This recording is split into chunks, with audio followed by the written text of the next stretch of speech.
My name's Harrington.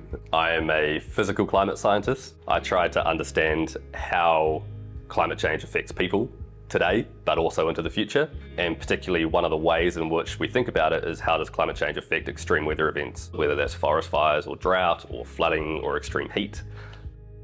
It's really important to understand that not all types of these hazards are changing in the same way. So there might be some parts of the world where forest fires are becoming more likely or where droughts are becoming more likely, but that's not the truth everywhere.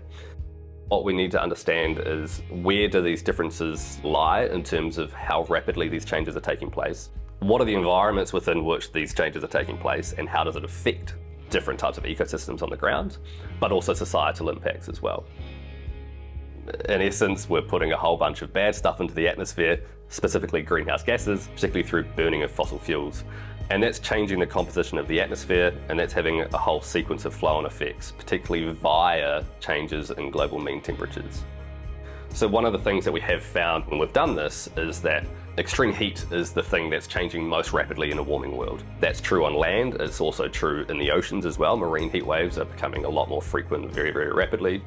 That's having a range of ecosystem impacts. We're seeing that play out, and we know it's going to get worse in the future unless we reduce our CO2 emissions to zero to stabilize global temperatures. We know, for example, in Southern Africa, there's very robust signals that droughts are becoming more intense.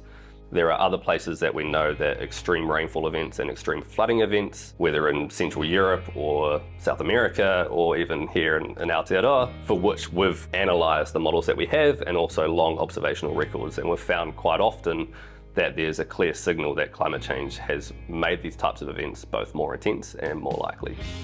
It's a really interesting field of science because it's one that is changing in real time.